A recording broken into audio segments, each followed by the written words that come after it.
So we continue to. What was the biggest slowdown I want to say on this one is the multi-zone stuff. That was kind of a big deal. Right. So getting all of the worlds to play in harmony is just hard. It's a technical thing. And as they push through those, everybody else keeps doing stuff. Altered stats which appear on some rings and necklaces. So I went through and made a pass because we added a bunch of crafting stats. And the reason we added a bunch of crafting stats is because I've started prototyping the crafting disciplines. So the major crafting disciplines and the minor crafting disciplines, which I had a lot of fun with. They've got some new stats for crafting. Most of that stuff, though, is reliant on an update to the experimentation page that we are getting in 5.8, hopefully. So I didn't make them available to you guys, even though they are built. They actually need some art, too. Our summer intern for UI is working rapidly to try and make some icons for that stuff. Let's see how she does. But you guys will see that stuff as part of 5.8. But the stats you're going to start seeing in your details book as part of the 5.7 update, and you'll be like, hey, what are these stats and what can I do with them? You can't do anything with them, but you can read them. Somebody was talking about combat log. That is a 5.8 feature. I'm in fact writing the document so Akshay can begin work on that as part of 5.8 as we speak today, in fact. Add a new section to the character details page for final mitigation values. The sum of chest plus armor bonus stats. Yes, so when I put in the stat caps for armor bonuses, I thought that that was the final be-all, end-all. And what I realized is that stat funnels into the final mitigation stat because I'd forgotten that I created it so long ago. Those things happen. So I actually had to bump it down into that final mitigation stat, which is actually the calculation of your chest plus all of the mitigations you've got. And while I was in there, I also set the caps to plate guys are generally at 65%, the male guys are at 50%, and the squishy guys are at 40%. So your initial ability to mitigate will be based on, or your max ability to mitigate will be based on the class, and then you can get cap increasers. Now, we still record over the cap stuff for penetration, but for those of you who like to weigh what is better than this and that is better than that, a straight health increase is probably better if you're at cap than an over the cap gamble on if Mark has penetration value, which he's going to have because he knows what's going on, but not everybody may know that, and it may not to be a degree where you just want to keep going just everything into mitigation. You may want to kind of think about, oh, I hit my soft cap, I should probably pull in some other stuff. So why don't you tell people what you're doing with the AI right now? Well, yeah, that's right. So you wanted me to change it so that you can basically, NPC basic attacks cause unavoidable damage. Correct. And why did you want that, Blair? So some of the RPG elements were missing from the, for those of you who've been playing RPGs for years, the whole loop of I get a sword to go kill a monster, and that monster gives me a bigger sword so that I can go kill a bigger monster, and that monster gives me an even bigger sword so I can kill an even bigger monster. So there is just kind of a core loop in RPGs where gear is important for fighting some of that PvE content, and you can't just be naked using a basic weapon and just as successful as someone who is in better gear to fight the content. So we're kind of working out some of that right now, and the way we initially implemented all of the AI, we have more AI types that you guys have seen, so we're seeing this more than you guys are seeing, but you can basically, with the current AI, with a basic weapon, you could circle strafe forever, and you could basically avoid all their teleattacks. So what we need to do is we need to put in some base level of damage such that a rank 7 feels different than a rank 1, especially if you're undergeared. So it's going to force you to at least kind of stay up with the power curve and not go out there naked to farm those guys. Are we going to be adding more harvesting stats back to armor? They were nerfed some patches. They got shifted around. So everything got shifted around, Tark, such that we could increase the value that they give. So if we put a stat on every single piece of armor, we naturally divide it by that, assuming that somebody is going to min-max that and get the max amount. So actually you want the stats to be on as few pieces as possible. A good example is the attack power. Attack power feels much more significant because it's just on the weapon now rather than being on everything. Actually, I think it's on the necklace too as an option for it as well. Will the new decay rate while in combat apply while having to fight these NPCs? Yes, decay happens all the time you're using your equipment. I checked actually I had Wyatt, our new design summer intern, have him check all of the stuff with decay stats, and the decay stats are actually working. So if you have, what is it called? It's like decay plate mitigation or something like that. It increases the tick from 10 seconds to 12 seconds to 14 seconds. So those mitigation stats are actually, or not mitigation, the anti-decay stats are actually pretty good. Reduced resource amounts required for most armor components, which is scales, rings, sheets, plates, squares, and hardened squares of the leather kind. Yeah, but the very next patch note is new alchemy potion, the Potion of Sappho, which increases all experimentation point caps by 4, and it lasts 5 minutes, I believe. So the goal is that you chug those in between crafting attempts, as well as there are now crafting stations that are thrall enhanced, or whatever, I can't remember what the phrase I used, that are located in the keeps. And when you stand near one of those crafting stations, you get a +2 experimentation point cap, as well as an additional experimentation point of all types. Or wait, no, of the type of that station.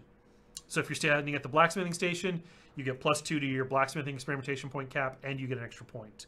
So basically, there are a bunch of consumables we're putting in to feed the alchemy class. You're going to start seeing this across the board, which is, hey, we want to make sure people use all these fun tools that we're giving them. Otherwise, people will never use them. Huh, go figure. Or you make them last so long that they use them very infrequently. So you're going to start seeing stuff like that. But this also means that the really awesome crafting stations are going to be located in the keeps. We're going to start tweaking with, now that I've built this kind of, these buffs that the stations can give, we're going to start playing with other fun things that they can do. With all these mats and additional materials, when are we actually going to be able to get enough bank space to store all this? Yes, bank space is a constant pressure. As part of that, I went ahead and reduced all of the 1x2s, like metal bars and planks, to 1x1s. So everything should take up less space, ideally. So if you're storing a lot of those component pieces, they should be smaller, and you should be able to squeeze them in there. But yeah, bank space is going to become one of those things. We've always wanted to do a bag inventory for like getting your herb bag or getting your mining bag. That spec is out there. We just haven't had the time to actually implement that feature. Possibility of a legendary forge located, say, in the depths of an adventure zone. Yes, Tennis, that with these new buffs, and there's actually a additional feature I've asked for as part of 5.8 to make these stations do something else that's even cooler. I won't talk about that yet until we get the new experimentation page online, but we're definitely going to start seeing that. And with the tech that we have for outposts that got implemented, we can now put those guys kind of in the world as part of the deck, where people could just find these cooler stations located in the world. Basic harvesting tool recipes have been updated to include an increased durability tool if all named wood resources are used for each required recipe slot. The description of the recipe has also been updated. Yeah, so you can now find basically the reason to use yew, birch, or whatever to make your tools is you now get a sturdy version of that tool, which has another 35 to 40% durability increase over the baseline tool. So if you want your basic tools to last longer, use named woods instead of not wood. If you want your intermediate tools to last longer, use named woods on the wooden runestone. I don't think I got it to the stone one yet, but that was kind of on my list of things to do this week. So there you go. Use named woods when you're making tools. Right.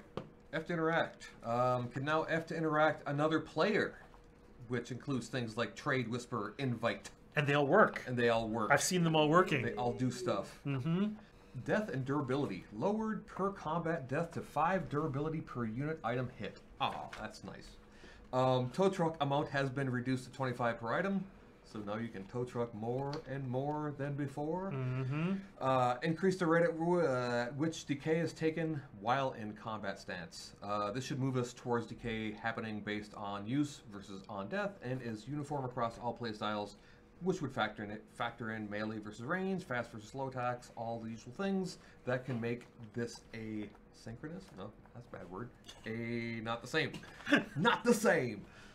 Yeah, that was something that you and I discovered on DC, right? Oh, absolutely, right? I mean, if you're doing things like number of hits and attack time, all these things matter when the hits matter, right? Yeah, and it means that melee guys chew through equipment, and range guys are like, I'm never going to get a new set of gear ever. Yes. I'm just going to sit back here, shoot my bow. That's very, very similar to other games I've played that had similar problems where, you play clothy because you never get hit. You never have to ever replace your equipment because you just never get hit. Yep, right? and that's silly. Yep. Silly. So that was death and durability. Yeah, so that's a fairly significant change. Mm-hmm. Again, these are our initial values. I think they're pretty reasonable, as well as the fact that you can actually slow down replacing gear by buying gear with more durability, mm-hmm. which means that the more advanced makers of equipment who have more crafting points will probably put some of those points into durability to make their stuff last longer.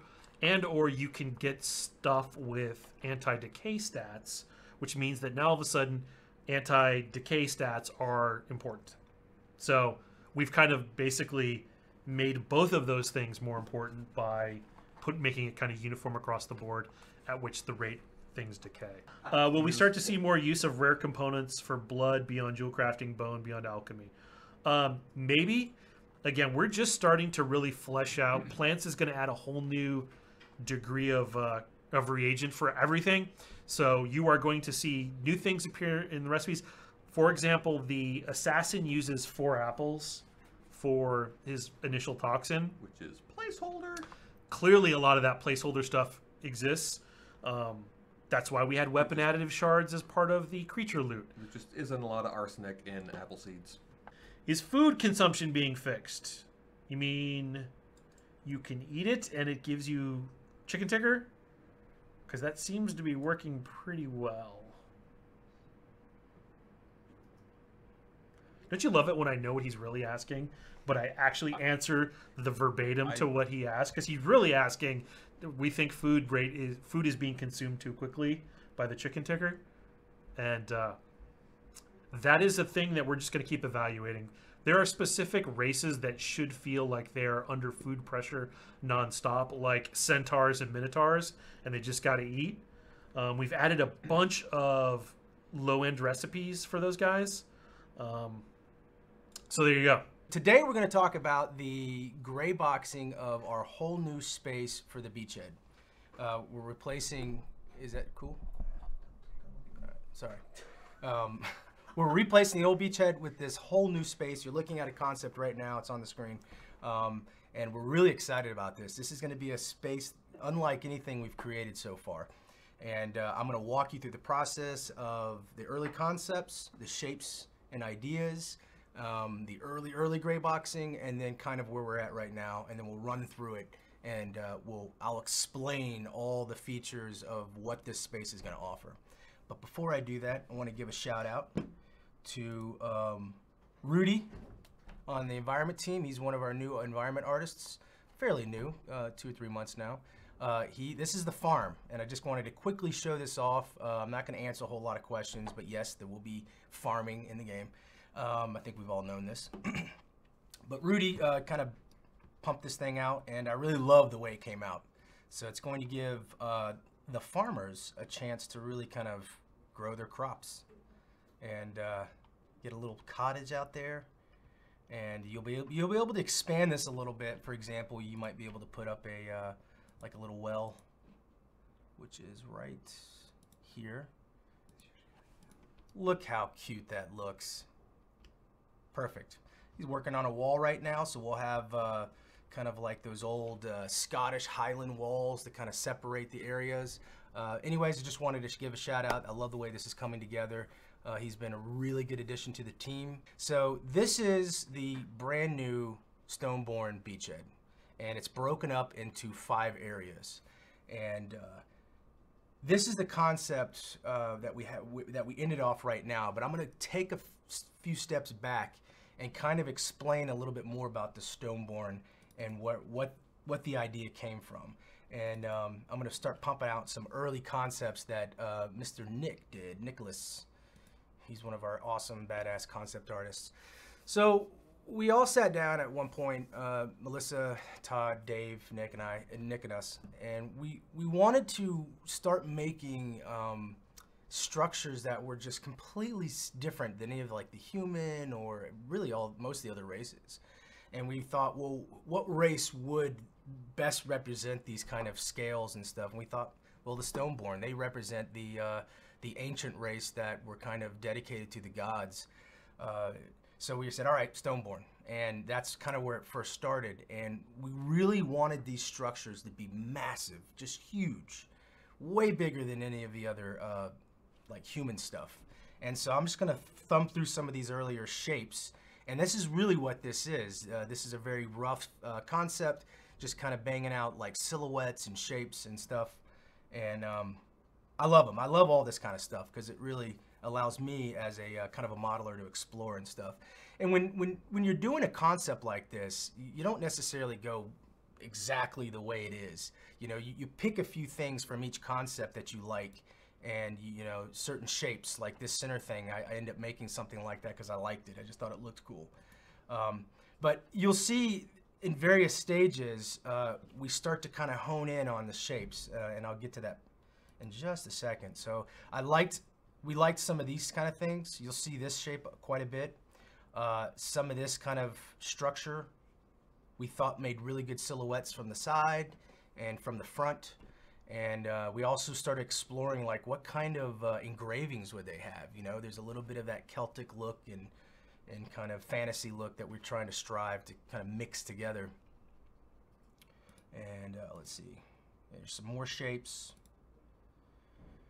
Some of it sticks, some of it doesn't. Again, we really like some of these circle shapes, but we also wanted to incorporate some of the pyramid, but we didn't want to make actual pyramid structures to Egyptian, possibly. You know, it's been done quite a bit. So we tried to stay away from those kinds of things. So we started out with some of this kind of stuff and then kind of went away from it.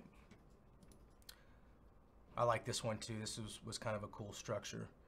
And even some of this other stuff out there, I went ahead and just kind of quickly modeled it out to see what that would look like out in the world. All right, I think that's it. All right, so then from that point, we started to hone in on actual shapes and structures. So I did a first pass on what that would look like. We liked a few different variations of the pillars. Here's where some of the walls that we liked. Maybe some of the doorways or just some sort of interesting structure that you would go through. And then the shapes that represent inside the walls. And so this was more of a complete picture that we started to narrow down. And here's another good one that I like that explored the different shapes inside the designs. I like this one a lot. We end up using this one. So I'll show you what that kind of looked like. This was the first kind of rough draft of what I modeled out. And you can start to see some of this stuff blending together. So you can kind of see this guy right here is this shape right here, kind of so on, and so on. And I made a bunch because, like always, you want to make enough to then start narrowing down what you really want to use. So yeah, this is just some, you know, interesting shapes. And, you know, I think we're going to use a good bit of this. Not all of it, of course. I like this guy because I envision you walking, and these are the size of a player, just to kind of give you a reference. So these scales were When I say big, they're huge. And you really get that sense when you're running around, and I'll show you here in a little bit. So yeah, this is a kind of just an interesting space. Maybe some sort of sacrificing pit, and that kind of cool stuff. This was that one kind of, I think it was this guy. I really like this structure. It was almost like a giant pavilion.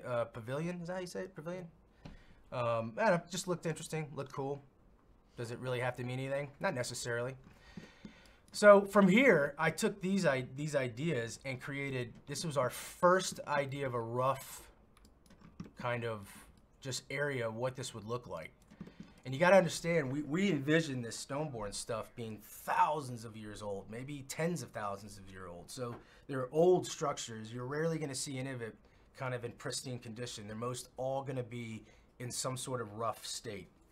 And this was just to give Todd an idea of what we might have been thinking about. So you can imagine walking up randomly, just in the world, through this, and you see what looked like the remnants of a just a Stoneborn. Oh, T-Dog's here, and I was showing him how this was our first kind of real early gray box stuff of what we were showing you, how this space might work in just randomly out in the world. Yeah. Have you shown any of the concepts for these pieces as well? Yeah, I just went through all that, and so now we're showing off some actual modeling. All right, well, I'll come back then. I've seen all this, so I'll come back in a little while. All right. I know they're going to have a ton of questions, so. Cool. All right. Yeah. See y'all in a bit. But yeah, so basically, there's a combination of how we want to use the Stoneborn. And we've come to this kind of thinking that there's going to be stuff just randomly out in the world that looks like could have been either some sort of structure. Think like an abbey. You know how like in England, you go to England, there's old castles that have been ruined, or abbeys. So we want that stuff where they're not full structures. There's destruction everywhere. There's moss and overgrowth and all that kind of stuff. And it's just to create very interesting points in the world. And it also shows you that the Stoneborn, they were everywhere. And that was kind of the thinking behind that. So you'll see some things out in the world that they don't necessarily have to mean anything at all. They're just an interesting place. And we may have cool stuff in there, and most likely we will. We'll probably have some chests or mobs that you're gonna have to kill and whatnot. But it's just kind of more of an interesting game space. We're just trying to really find and explore ways to make the game more interesting. So that was the initial go at that. And then from there, we were like, you know what? It would be really cool if we did this for the Beachhead. Why not have the idea that the humans and all the other races have come in, and when we refer to the Beachhead, that's another thing that's an internal use that's kind of stuck. Think of like Normandy in World War II. They established the Beachhead when they landed and to fight the Germans. So that's kind of what they're doing. Is these races have come in, your faction, whatever faction you decide to play for a campaign, and you've established this temporary, it's a temporary beachhead location to kind of put all your supplies in, and then you go forth with trying to take over the map. So that's kind of the thinking and the idea behind that. So let's get going on some of the other stuff. So this is where we started going from here, and this is I'll start thumbing through some of the concepts so that you can kind of get a better idea. First off, I guess I'll explain these locations. I probably should do that first. And let me load up.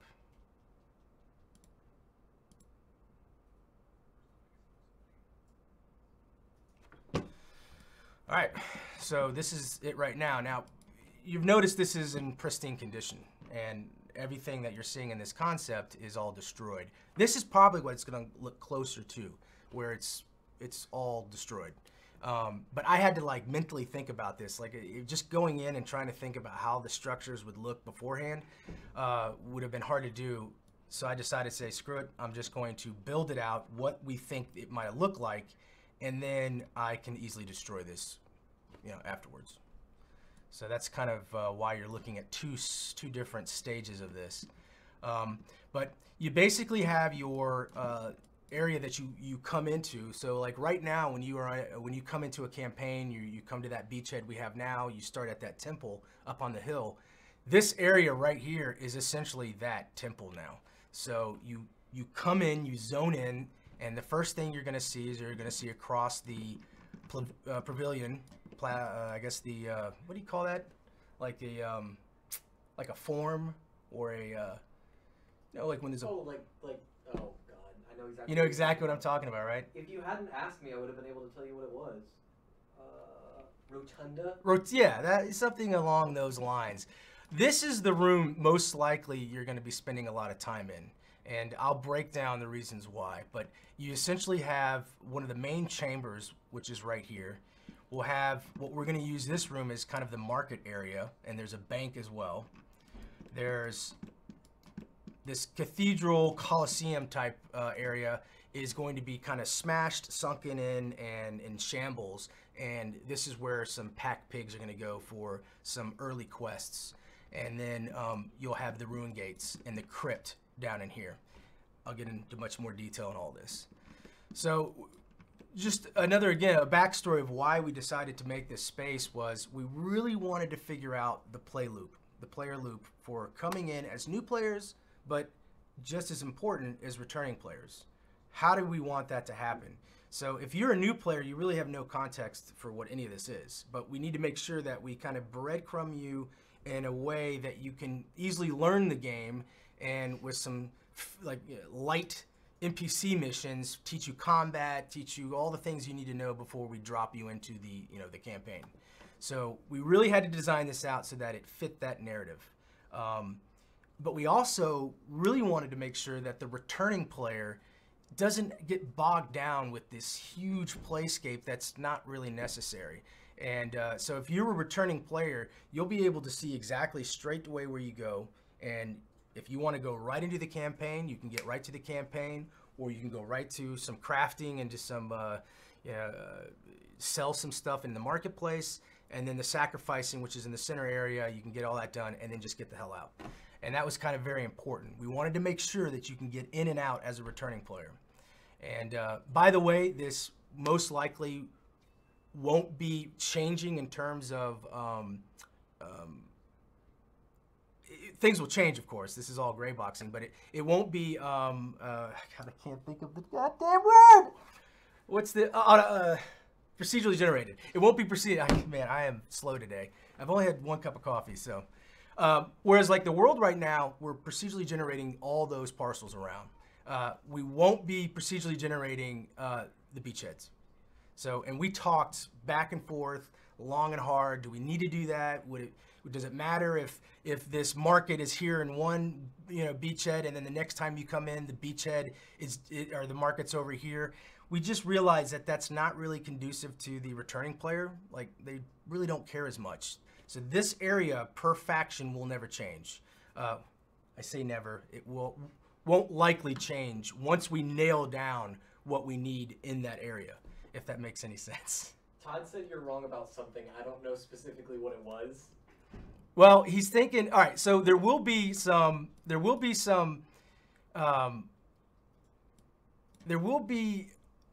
automated, or I guess procedurally generated areas outside this, but it most likely, according to the conversations we've had, the differences will be, Order will have a different version. It will look slightly different. Chaos will have a different version, of course, that will look different, but those will most likely be locked in for each one, if that makes any sense. I'm struggling here, I can already tell. Anyways, how about I just get into the damn game and we take a look at it there. While I'll wait for this, I'll show you some of the other cool concepts that Nick did. This is that center area, the what I would refer to as the more important area, one of the more important areas of this beachhead. And there's the sacrificing pit here. We'll have all, I think it's like 13 god statues or something to that. Each faction will have its own set of statues, and they'll go kind of right here in each one of these little quadrants. And is that up yet? Oh. All right.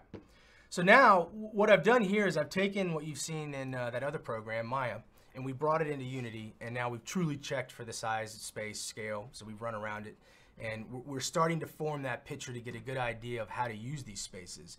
And I went ahead and just threw in some, and you can kind of see it, I threw in some destructed walls just to kind of get an idea. It's all stand-in right now, and none of that's final, but it's not going to look like this when you come in. It's going to look more like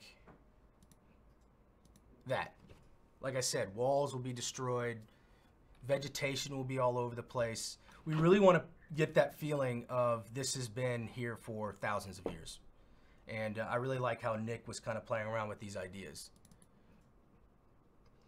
So just to kind of give you guys a heads up why you're seeing some of that stuff around. I'll just fly through this real quick, and then we'll run through it.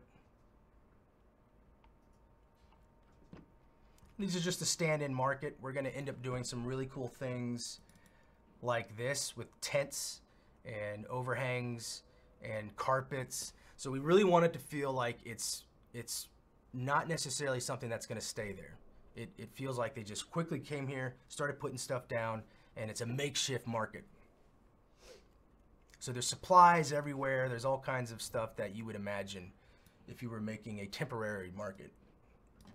And then these are some other concepts that Nick did for like some of the statues and the spaces that we want to use. I really love this idea of having people that might have, you know, there's flowers and, you know, little trinkets that they might have, you know, laid there for the gods because they've prayed to them.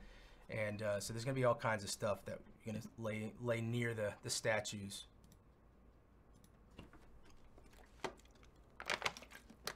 So yeah, this is the market area. And down over here will be the bank. And all this is stand-in in terms of like the statues. So we took like the Stoneborn T-pose, and I just, you know, this is a perfect example of like, I would say a gray box 2.0. I've got some decent modeling going on with the space that I'm using. So it's not a complete gray box, but I've got a lot of stand-in stuff to represent where things might go. And this is about as gray box as it gets. This was gonna be like, we thought about putting the bank inside of a building or outside of a building. So you can imagine they would have set things up outside here. And then for no reason at all, Nick did a really cool drawing in here. And I was like, that looks really badass. Why don't we put the bank under the ground? And that's kind of where that came from. So we started exploring those ideas. But this was the original. And then from here, I took a bunch of screenshots, sent it off to Nick. And from there, he started kind of playing around and doing what he does, which is awesome concepting. And it just kind of morphed from there.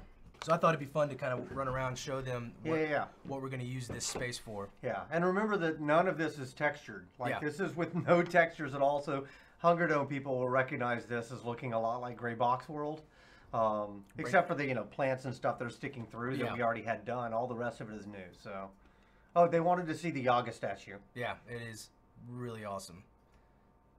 Frank's got a new updated version that's actually textured. I don't have it in this scene, and it looks crazy good. Cool.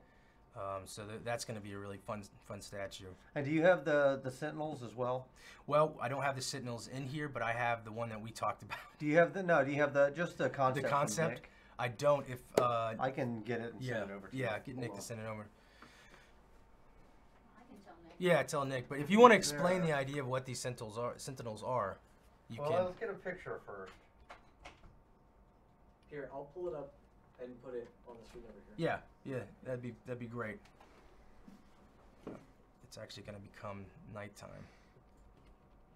All right, so the idea is that these temples are basically the holy temples of Gaia, right? So this is where the Stoneborn would come. Effectively, you can think of them like giant cathedrals to the gods in general, but since they're very specifically towards Gaia, I liked the idea of these temples kind of being the most important place, the most holy place to the Stoneborn. So, so at the end of a world, when a world is coming to completion.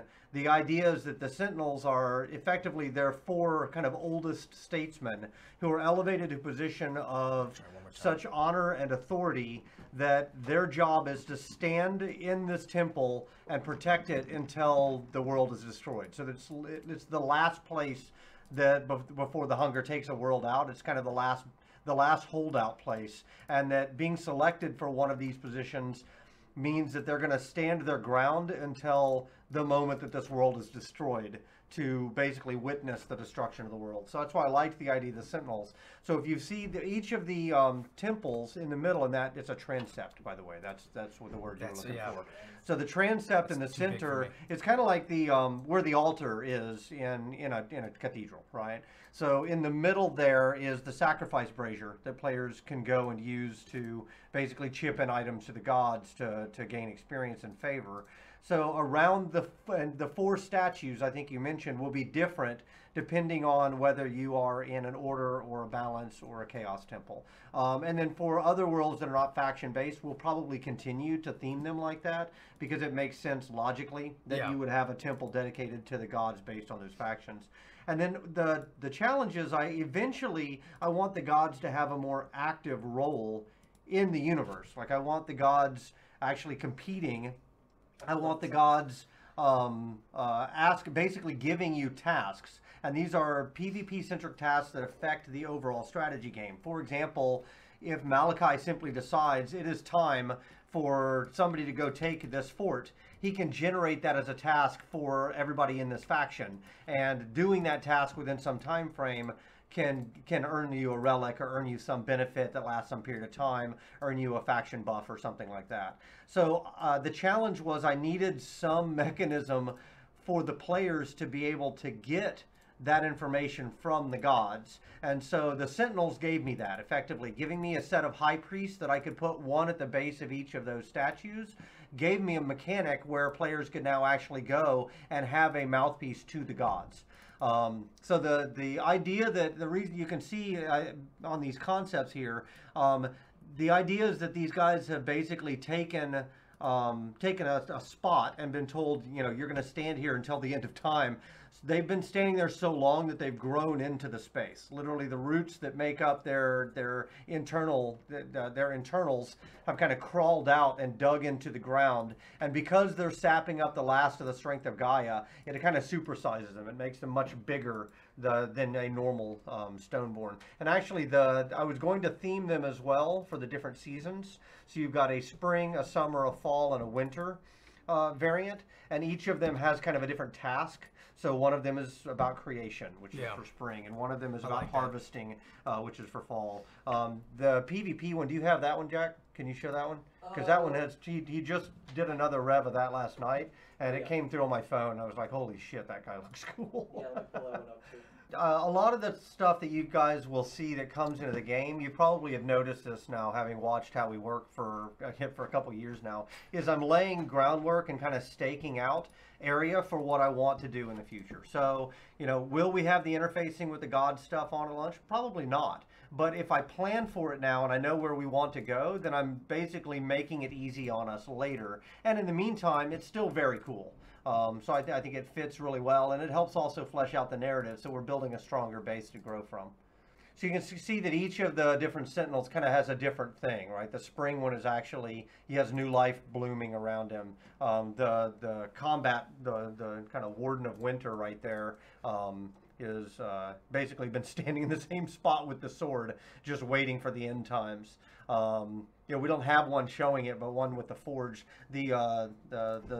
I'm not sure if that was supposed to be fall. That was an earlier concept for fall, but one of them we thought could be praying. We talked about one of them serving penance, like being a light bearer, where he's basically permanently standing with a pole across his back and 2 torches hanging. So we're working through all the details of these guys now.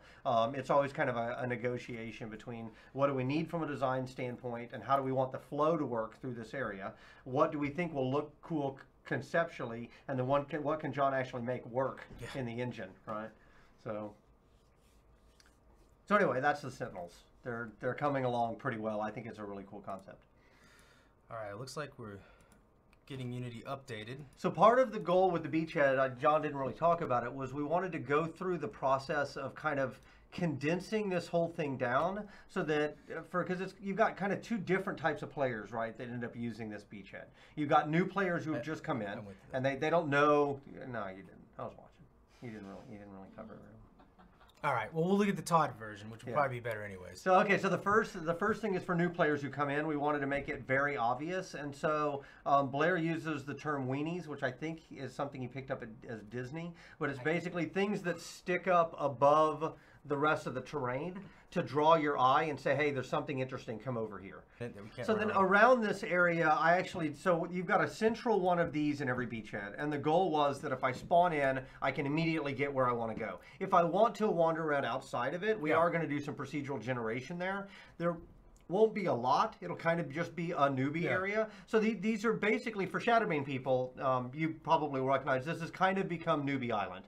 Effectively. It's a place for me to jump into the game where I'm stunted on what I can do there, but at least gives me enough that I can kind of figure out how this game works before I get dumped into the deep end of the pool with all the sharks. So great analogy, right? I love it. Sharks in a pool. Yeah. So this is the sacrificing area. Yep, so this would be the sacrificial brazier in the middle.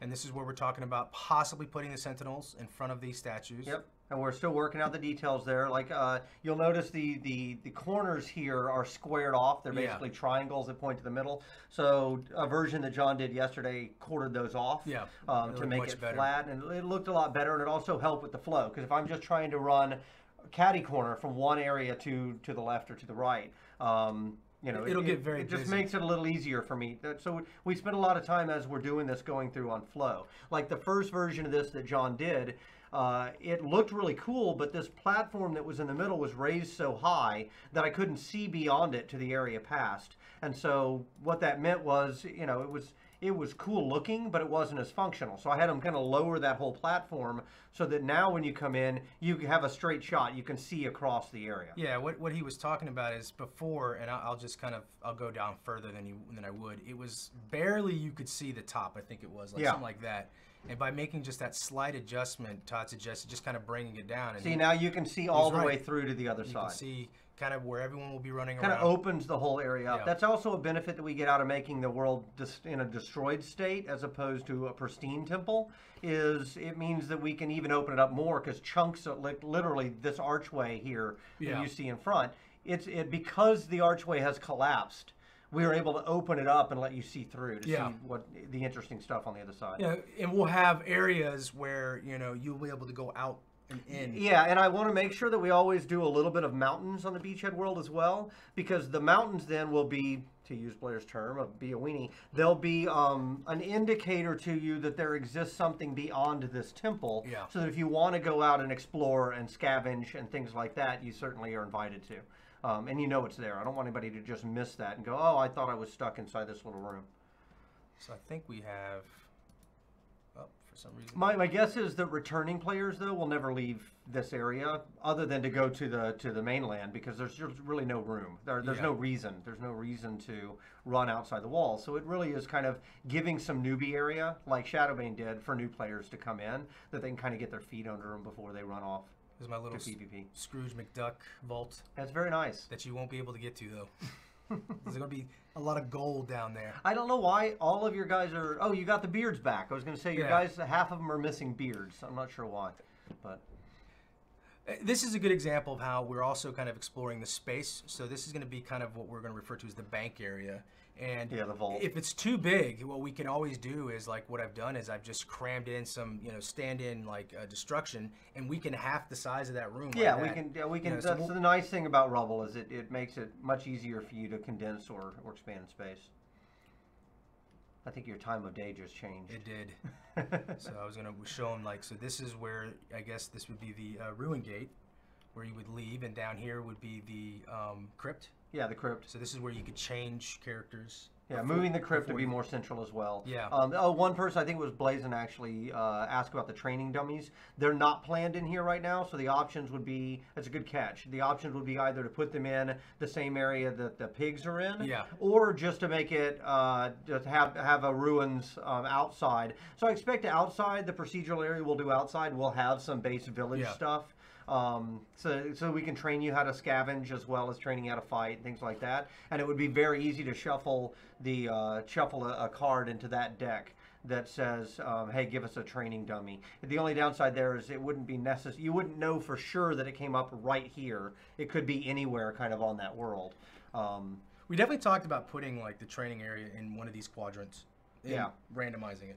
Yep.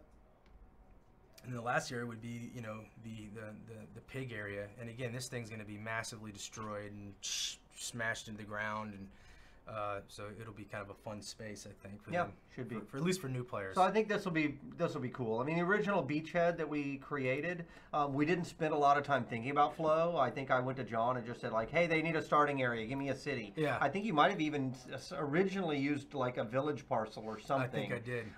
So that said, we'll probably get use out of it. I'll probably take that parcel and repurpose it as like a zombie-filled village adventuring area or something like that, because, you know, we must use every part of the buffalo. Everything. That's we hate wasted work. We try and reuse everything as much as possible. So yeah. I guess any other questions that people might have for I Todd? don't know. So do you want to jump into some questions, Mr. Jack, if that is your real name? Probably. First of all, How much time do we have? oh, 10 minutes. Jeez. Okay, let's do a Hour couple went by questions. like that. Are these gonna be like on their own islands the way they are in 5.7? Yes, they will be all separated off onto their own islands. And that's better for performance anyway, because a lot of the players who are just coming in and learning the game, you'll clear them off from the PvP areas, which is nice. I'm going to try one more time. They were very excited to see water. Yeah. Yep. Well, yeah, I like... Well, everybody knows I love water in So games. much. It's like my favorite thing. So yes, we know it's a thing. We'll get to it. It's just it's not high on my priority list, so it always bounces down. Other things that are more important come in, and I sidetrack people and say, well, forget the water. We'll get back to it. I kind of like what we were talking about. We don't want to half-ass the water, so we want to make sure we got a good water, that the shader's good, that it's performing. Yeah, it needs to be great, but It I needs also to run really well. I don't want to do swimming down Yeah. into it. I just think that's lame. Yeah. So I've done it before. I don't want to do it again. So what else you got, Jack? There are not a whole lot of questions. since Wow. you popped in. I know. Yeah, they got Todd Here here, we go. unfiltered. Let's see.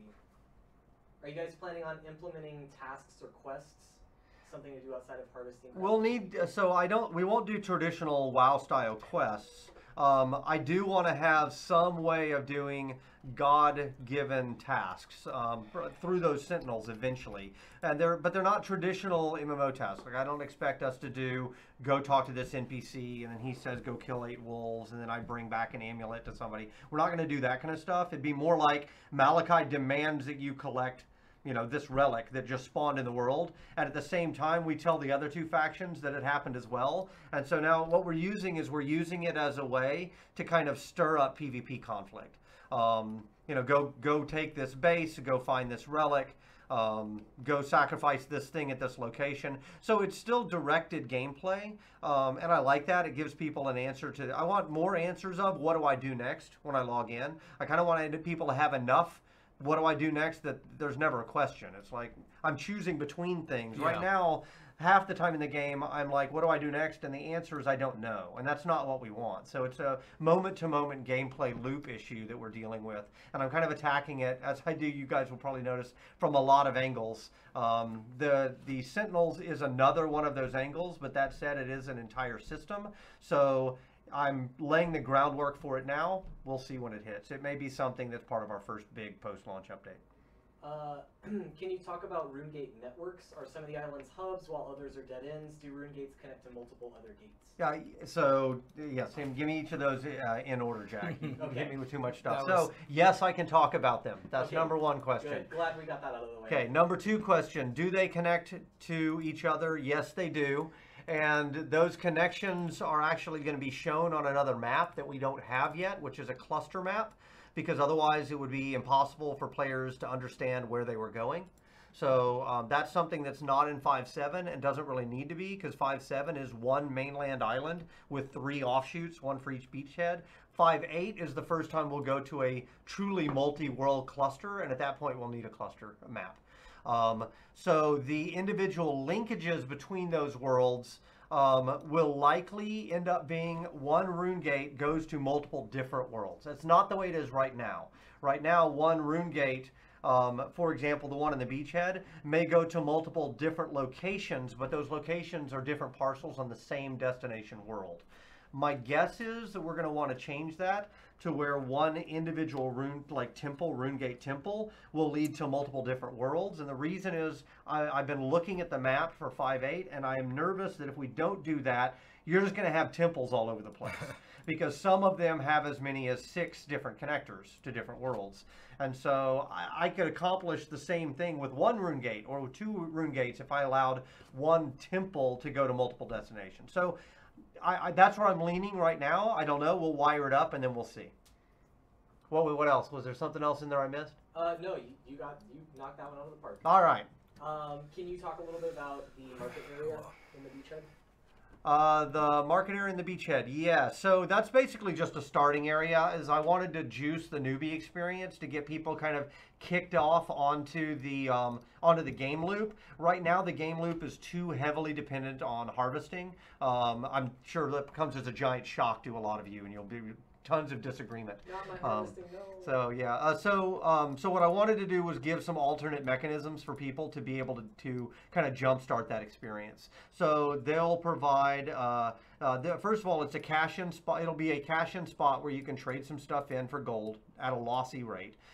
It'll also allow you to get some basic resources, so you don't have to go out and punch trees all day to get your cobblestone and your slag. And then lastly, it's kind of a bridge into the next phase, which is intermediates and crafting stations and advancement. So I'm trying to kind of breadcrumb people through that process.